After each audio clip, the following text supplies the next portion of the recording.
Hello everyone, welcome back to What If Naruto was part Uchiha part 2. Last time we left off with Naruto, Sasuke, and Sakura getting the bells from Kakashi because of Naruto's plan. And Kakashi takes his team on a few D-rank mission, but after 2 days, Naruto and Sasuke complain to the third Hokage. He says that he will give them a C-rank mission. He then says, "Come in." A man in a straw hat with a beer bottle walks into the room and starts to say, "How is this?" But before he can finish, Naruto looks at him with, with an active Sharingan and casts a genjutsu where Naruto cuts him across the cheek with a kunai. Knowing what he was going to say, the Hokage says, "Release him, Naruto." Then Naruto releases the old man. The Hokage says, "This is Tazuna, and your job is to escort him safely to his own village." Kakashi says, "You have half an hour to get ready for the mission." Naruto and Sasuke body flicker home at the same time and prepare to leave. Skip to the time when they're leaving. Team 7 is ready to go, and they start heading out of the village. After a while, Naruto notices a couple of puddles on the ground, even before Kakashi does. Naruto quickly uses his fireball jutsu, evaporating the puddles and killing the enemy shinobi, who we know as the Demon Brothers, inside. Naruto makes 2 clones and takes their body back to the Leaf Village. Knowing how capable Naruto and Sasuke are, Kakashi decides to continue moving on the mission. A bit later, Naruto hears some rustling in the bushes and throws a kunai at it. A white rabbit comes out of the bushes. Naruto yells to everyone to be on guard. Uh, Everyone surrounds Tazuna with Sasuke and Naruto activating their Sharingan. Just then Kakashi yells duck. Everyone ducks and a giant sword comes overhead and sticks into a tree. And suddenly a man appears on the sword, and a thick mist rolls in. Kakashi says, "Get back, protect Tazuna." This is Zabuza Momochi, one of the 7 swordsmen of the mist. Uh, Zabuza then says, "If it isn't Kakashi Hatake, the copy ninja." Their fight goes as in canon until the point where Kakashi gets caught in the water prison. This time Naruto would know water release because Shisui would know how bad chakra control would be for him, so he would teach him at an early age. Sasuke doesn't know it yet though. So Naruto runs at him and quickly uses the hand signs for the water style water dragon because he did have his Sharingan active and was able to copy it because of the 3 Toma. He hits Zabuza barely dodges. Kakashi gets free, and they continue fighting similar to his in canon until Zabuza knocks. So Kakashi knocks Zabuza into a tree, and before Kakashi kills him, a person in a mask throws 2 Senbon straight at his neck, seemingly killing Zabuza. He then appears and says he's the tracker nin from the hidden mist, takes Zabuza's body, and leaves. A bit later, Naruto, Kakashi, and Sakura and Sasuke arrive at Tasuna's house. They put Kakashi on the couch to rest. After a day passes, Kakashi wakes up and trains Sakura and Sasuke to learn how to tree walk.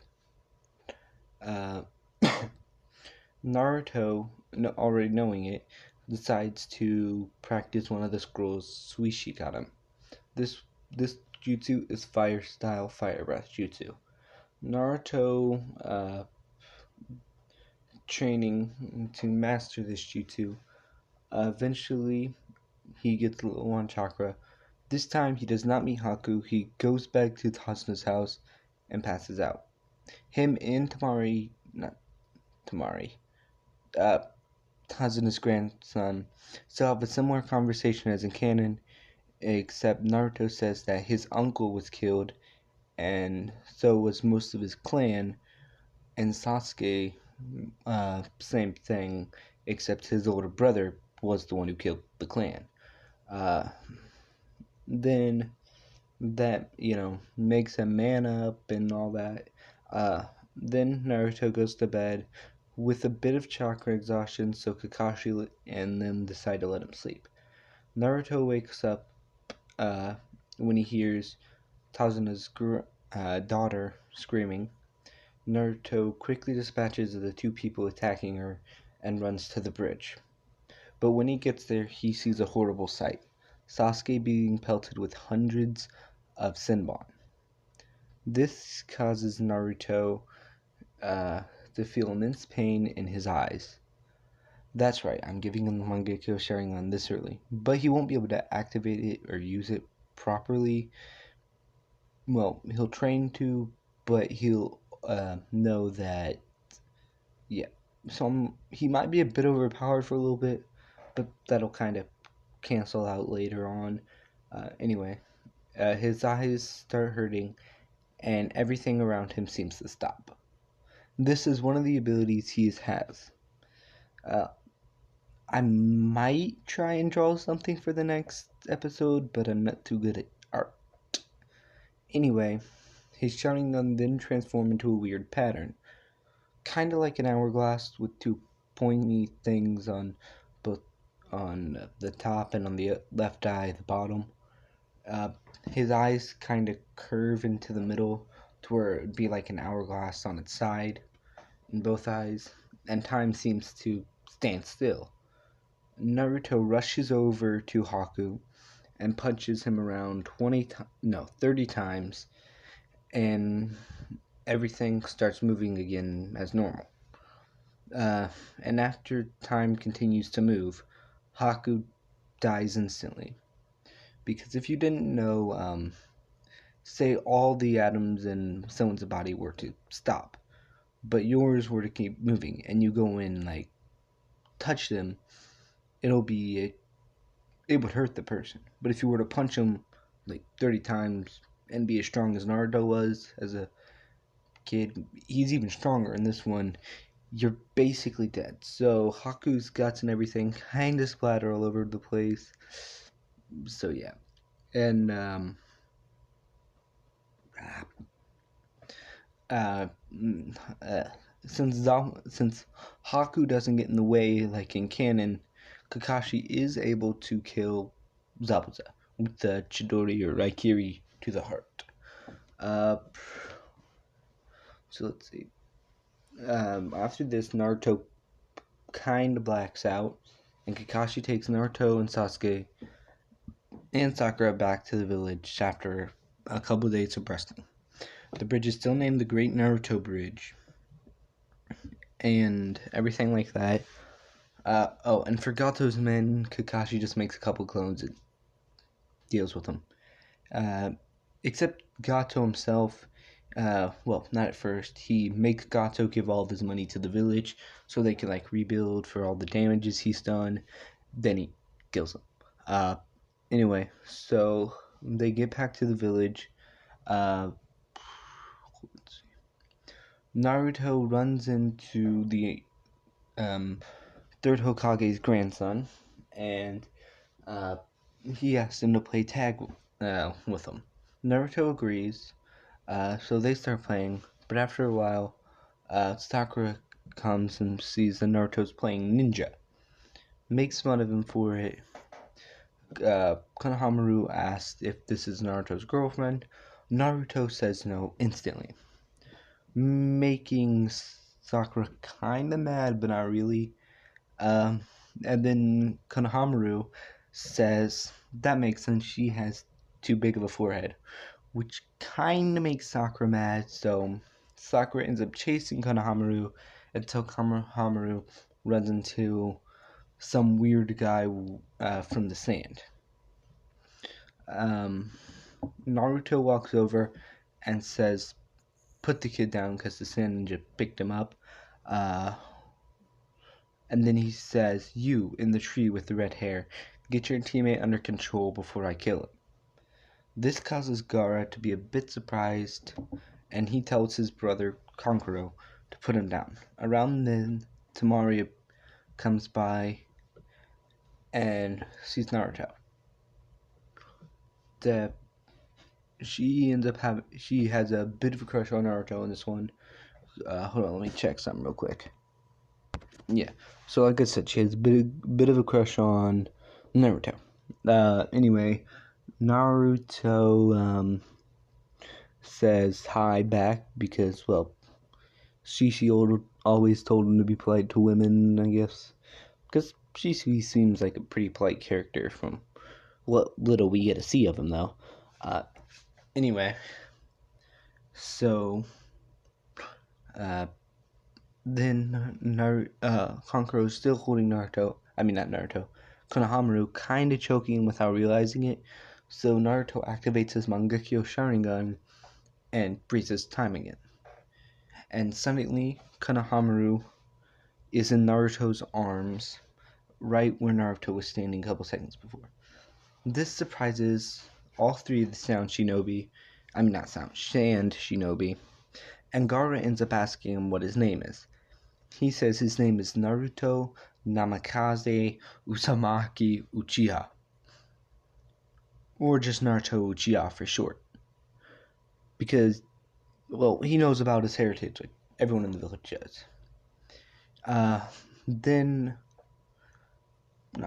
Temari says, "Isn't Namikaze and Uchiha the last name of the fourth Hokage in this village?" Naruto says, "Yes, he was my father." Gaara says, "Interesting," and they walk off. Konohamaru and them go off. Naruto actually runs to catch up with the Sand Shinobi. He looks at Gaara and says, "Me and you are the same." Gaara is a bit confused by this and asks what it means. Naruto says, "Everyone has a monster inside of them, but unlike them, ours is literal." Which I ended up seeing from another YouTuber's video who was doing what else, and I thought it was pretty cool, so I figured I'd add that in here. I can't remember his name though, so yikes. Anyway, this means Gaara knows that Naruto is Jinchuriki. He asks who he has inside of him. Naruto says he has the nine-tailed fox. Gaara says he is the one-tailed Shikaku, which gives Naruto a bit of a hint that the tailed beasts actually have names. Anyway, before the Sand Ninja leave, he asks them if they want to have something good to eat, which again catches him off guard. Gaara says no, and so does Kankuro, but Temari ends up saying yes, because she has a bit of a crush on Naruto. Well, she thinks he's cute. Anyway, so Naruto decides to take her to Ichiraku Ramen, and they end up having ramen and having a talk. Kind of, Naruto asks a bit about their village, and she asks him about his the leaf. Then they say their goodbyes and yada yada.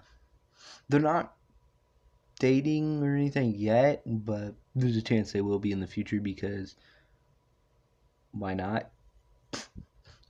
And I figured Gaara and Naruto being related, even if it's just like step sibling, would be pretty cool because, well, they're so similar. I mean, they're both children of the Hokage and Kazekage, both Jinchuriki, and yeah. Anyway, she leaves and Naruto returns back to his house. Naruto, remembering about the Eternal Mangekyo, decides that after the Chunin exams, he will see if he can find a medical ninja that he can trust, because some people do hate him, to implant his brother's, his uncle's Sharingan into him. Uh, so yeah, uh, Naruto ends up going to bed. That's gonna be it for this episode. Again, this is another shorter one. I do intend to make longer ones later, but you know. So yeah, that's it for this episode. Hope you all enjoyed. Like, comment, and yeah, that's about it. Bye.